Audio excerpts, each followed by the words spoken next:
Good morning. I thought it was time for another PJ Chat. Today, I want to talk to you about something that's very important to me, which is keeping a record of your experiences, whether that's through a written journal, whether that is through video, whether that is through writing letters to people. It can take many different forms. And I want you to think about it not as Ms. Semenko, your English teacher, but giving you work to do, but really thinking about what it can mean and how you can actually leave a legacy for others. I want to tell you a little bit about a personal story about my grandparents. So my grandparents grew up together. They went to the same church. They were high school sweethearts. My grandpa was drafted into World War II. He was one of the first people drafted. And when he came back from the war, he married my grandma. A year later, they had my dad. A few years later, they had my uncle, and here I sit today, a product of that legacy. So my grandparents were very devoted to one another. They were married for almost 65 years. When my grandma passed away, she was 91 or 92, and after she passed away, my grandfather literally went to the cemetery every single day that he could until his own health started failing, but he would go visit her at the cemetery. So they were very bonded. My grandfather passed away a few years later, and they lived in Pennsylvania.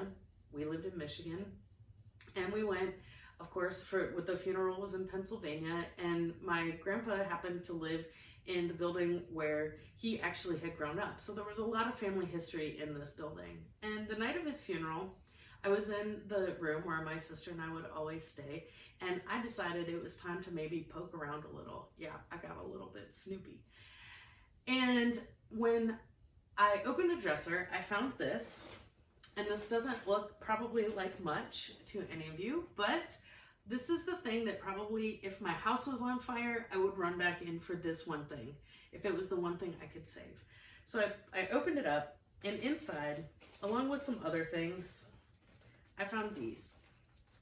These are all of the letters that my grandfather wrote to my grandma when he was fighting in the war. They're old, you can see, I try not to get them out too much, but they really capture a different side of the war that I had never heard about before from my grandfather. He used to talk about it. If I asked him about it, he would tell me stories. But there was such a difference when I read these letters and heard his voice, not as my grandpa, but as a young man who had recently been drafted, his whole world kind of shaken up on him, and he was madly in love with my grandma, and they had to be separated. And so I won't read all of them to you, but I did want to share just a couple excerpts that I think are particularly, that mean a lot to me. The first one is, this is the first letter that he wrote. He hadn't left the United States yet, and I'll just read you a few parts of it. He said, "We got off kind of early today and have found time to write you a letter. I still can hardly believe that I'm in the Army. There were 230 of us who came here from Pittsburgh. Half of them were drunk or shooting dice. Nobody is allowed to leave the campgrounds, or he'd be shot down if he tried to leave. We got our uniforms today, which will be our only means of dress until the war is over." But then he goes on, "Well, that's enough about this Army. Let's talk about you. I've only been gone 2 days, but I sure do miss you. How are you getting along? Fine, I hope. Helen, I meant everything I said when we were together. I know for a certainty I'll never get a furlough until after 6 months, and when I do get one, I'll be so far away I won't be able to come home. You have to take everything and like it. Helen, I wish you all the happiness and luck in the world. I'll never forget how nice you have been to me. You really mean a lot to me. You're still on my mind all through the day. I kept thinking of you all last night, and I said a little prayer for you." I just think that's so sweet. And he started all of them. My grandmother's name was Helen, and his name was Jim or Jimmy. But he started all of them with "Dearest Helen," and he always signed them "Love and Kisses, Jimmy." And one of the other things he would always put in his sign-off was, "Be good, be nice." I like that. I think we could all probably take a lesson from that. There were other times that he shared when he was feeling a little down. In one he said, "Well, Helen, how goes everything with you? I hope you are getting along swell. Gosh, but this weather gets me homesick. Got the spring fever too.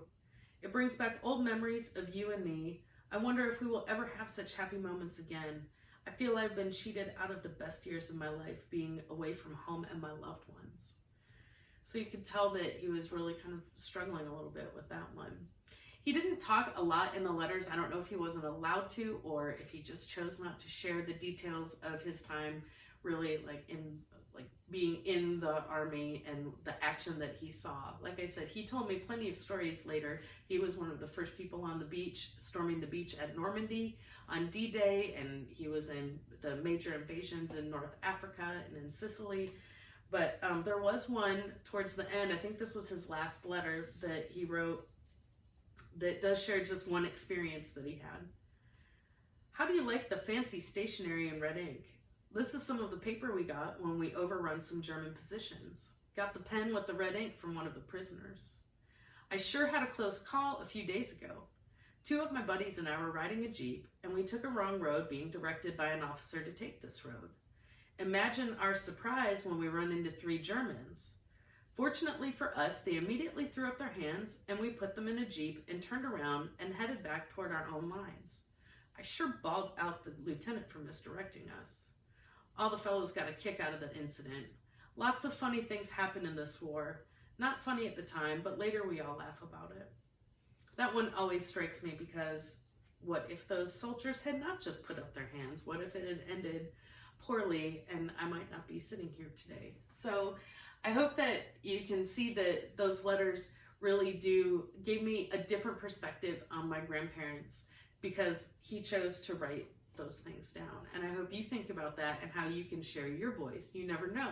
Maybe years from now, your granddaughter might find your letters or your record or your videos that you've made through this time. Or maybe it will be another family member, or maybe it will be a complete stranger. But you all have powerful voices to share, and I'm very thankful that you get to share them with me. And I would just really encourage you to keep going with your writing.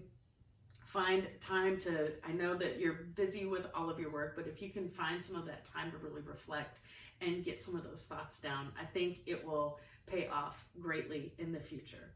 So I hope you're all happy and healthy and well. I miss you all terribly. And I guess I'll end by saying what my grandpa said to my grandma: be good, be nice.